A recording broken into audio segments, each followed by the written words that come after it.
안녕하세요. 큐티인 가족 여러분, 한 주 동안 에레미야 31장에서 33장까지 회복을 약속하시는 말씀을 함께 묵상해 왔습니다. 오늘은 크고 은밀한 일을 보이시겠다는 주님의 약속을 붙들고 폐허가 된 예루살렘 위에 다시 울려 퍼질 감사와 찬양을 기대해야 합니다. 여전히 Jesus alone.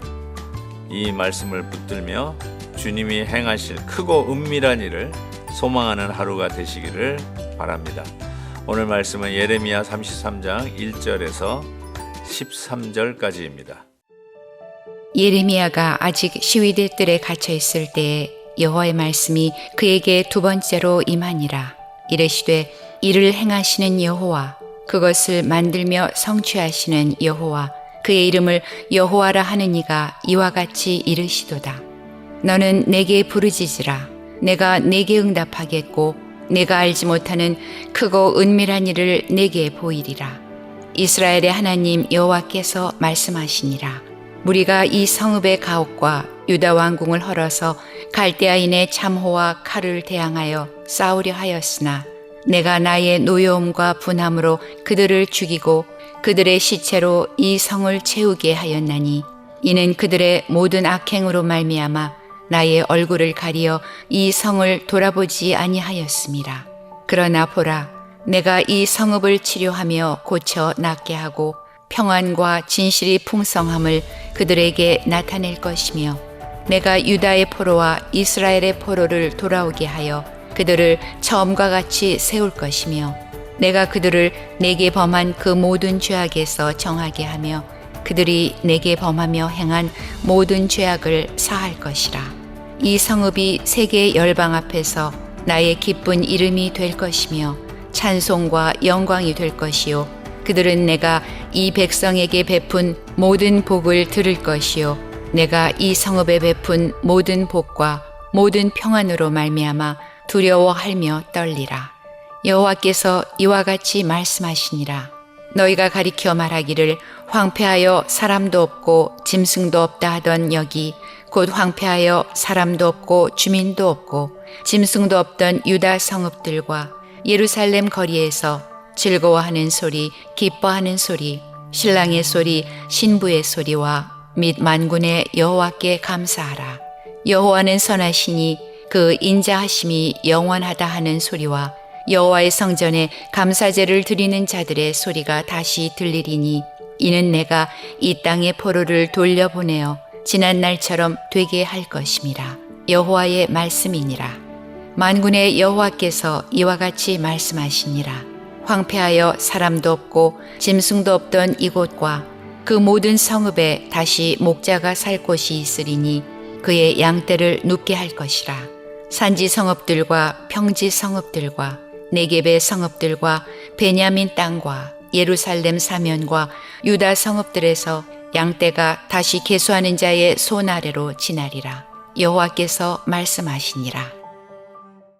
에레미야 선지자가 시위대 뜰에 있는 감옥에 갇혀 있는 바로 그 상황 속에서 이와 같은 말씀을 하나님께서 에레미야의 선지자의 입에 주십니다. 3절 보세요. 너는 내게 부르짖으라. 내가 내게 응답하겠고 네가 알지 못하는 크고 은밀한 일을 내게 보이리라. 답답한 감옥이라고 하는 환경 속에서 하나님께서 주시는 메시지가 무엇이냐면 너는 내게 부르짖으라 라고 말씀하고 계십니다. 사랑하는 우리 큐티인 가족 여러분, 우리는 무엇을 부르짖고 계십니까? 여러분의 상황이 감옥에 갇혀 있는 것처럼 답답한 상황 속에서 어떤 기도의 제목을 놓고 하나님 앞에 부르짖고 계십니까? 부르짖는다는 말은 그냥 목소리만 크게 소리를 지른다는 뜻이 아니라 내가 여태까지 생각해왔던 사고, 나의 어떤 생활 철학, 내가 생각하기에는 이것이 옳다라고 생각하고 그 어떤 것도 거기에 견줄 수 없다라고 확고하게 붙들고 있었던 나의 어떤 고집, 아집 이런 것들이 감옥에 갇혀 있는 것처럼 송두리째 정말 그 근본부터 흔들리는 순간 하나님 앞에 부르짖는 것이죠. 한번 자기의 시스템을 뒤돌아보게 되고 나도 틀릴 수 있겠구나. 내가 오판할 수 있겠다. 난 여태까지 내가 생각한 거 항상 옳다라고 생각하고 그렇게 주장하고 남들에게 그렇게 이야기하면서 평생 살아왔는데 내가 한 번도 틀렸다고 생각해 본 적이 없는데 드디어 이 감옥에 갇혀 있는 상황 속에서 하나님 주시는 메시지가 뭐냐면 너는 내게 부르짖으라. 네 시스템 믿지 말고 이제 나를 의지하고 정말 나에게 매달려라. 나에게 하소연하라. 기도하라 라고 하는 것이겠죠. 사랑하는 우리 큐티인 가족 여러분, 우리가 믿고 있었던 것이 실은 무너져 내릴 때가 있지 않았습니까? 어제도 함께 나누었던 것처럼 내가 그렇게도 믿고 있었던 그 어떤 사람, 그 어떤 시스템, 그 어떤 회사, 어떤 관계, 그 모든 것들이 부도가 나고 쓰러지고 그리고 실망을 안겨주었을 때 우리의 삶 속에 무너져 내렸던 그 경험들, 그것이 어쩌면 에레미야 선지자 입장에서는 감옥에 갇혀 있는 안타까운 상황이죠. 그때 하나님께서 주시는 메시지는 내게 부르짖으라 라고 말씀합니다. 그러면 감옥에서 나온다라는 뜻이 아니라 이렇게 얘기했죠. 네가 알지 못하는 크고 은밀한 일을 내게 보이리라 이렇게 말씀합니다. 하나님의 뜻을 깨닫게 되고 결국은 하나님의 약속대로 이루어지는 것을 실현되는 모습을 보게 될 것이다. 깨닫게 될 것이다. 내 뜻으로는 아니지만 하나님의 뜻은 분명하게 설 것이다. 나는 내 고집대로 해야 옳다고 생각하고 그것이 유익하다고 생각했는데 그것이 아니라 하나님의 생각에 하나님의 뜻이 이루어지는 것, 그것이 하나님의 나라를 위해서 그리고 나를 위해서도 궁극적으로 좋은 것이라는 것을 알게 되는, 크고 비밀한 일을 알게 되는 은혜가 있을 것이다 라고 하는 것이죠. 이 말씀 보니까 생각나는데 어떤 이단은 예수님의 재림의 날짜를 부르짖으며 알려주신다는 거예요. 그 근거가 이 말씀이에요. 부르짖으라 네가 알지 못하는 크고 은밀한 일을 내게 보이리라. 그래서 재림 날짜를 알게 되었다고 이야기하는데 그거는 완전히 오늘 본문을 이해하지 못하는 잘못된 것이고요. 여기서는 이 어려운 상황 속에서 내가 왜 하나님 앞에 부르짖을 때 이러한 일을 가야만 하는가를 깨닫게 해 주신다는 것이죠. 왜 우리보다 더 악한 바벨론에 의하여 하나님의 자녀들이 지금 훈련을 받고 징계를 받아야 되는지를 깨닫게 되는 하나님의 비밀스러운 그 은총을 깨닫게 되는 날이 온다는 것이죠. 그래서 우리가 이해가 안 될 때, 우리가 힘들 때 하나님 앞에 더욱더 부르짖는 것이 얼마나 필요하고 절실한 일인지 모릅니다.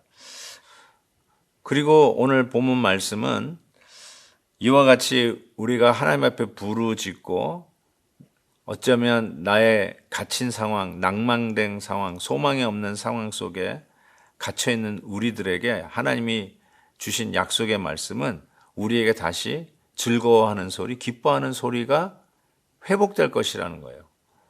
그런 의미에서 오늘 말씀을 다시 보면 우리가 예루살렘 거리에 즐거워하는 소리, 기뻐하는 소리, 또 특별히 여호와 하나님 앞에 감사하는 소리가 회복되기 위해서는 우리 자신이 우리의 힘으로 할 수 있다는 것에 대해서 죽어야 한다는 것이죠. 맞습니다. 우리의 고집과 우리의 아집에서부터 죽어야, 내가 스스로 할 수 있다는 생각에서부터 죽어야 그 다음부터 우리 하나님께서 부르짖는 자에게 일하시는 역사, 즉 다시 하나님의 능력으로 회복되어 절망의 소리가 슬픔의 소리가 기뻐하는 소리와 즐거워하는 소리로 바뀌고 불평 불만의 소리가 감사하는 소리로 바뀔 수 있을 줄 믿습니다. 오늘도 하나님을 의지하면서 불평이 사라지고 다시 우리의 삶 속에, 우리의 가정 속에, 우리 교회에, 우리 공동체에 감사의 소리가 넘치는 은혜가 있기를 주의 이름으로 축복합니다. 하나님 아버지, 오늘도 말씀을 통해서 다시 한번 일깨워 주시니 감사합니다. 아무리 힘들어도 부르짖는 기도만큼은 끊이지 않도록 우리 하나님 앞에 엎드리게 해 주시옵시고, 나 자신을 내려놓고 하나님을 앞세울 때 즐겁고 감사하고 기뻐하는 소리가 회복됨을 믿고 오늘도 주님 앞에 나아가는 부르짖는 기도로 나아가는 우리 모두가 되게 해 주옵소서. 예수 그리스도의 이름으로 기도하옵나이다. 아멘. 내일 헵시바 때 뵙겠습니다. 오늘도 김한유 목사님의 아침 영상 메시지를 시청해 주셔서 감사합니다. 큐티인 교재는 www.qtin.org에서 구매 가능하며 자세한 사항은 큐티인 홈페이지를 참고해 주시기 바랍니다.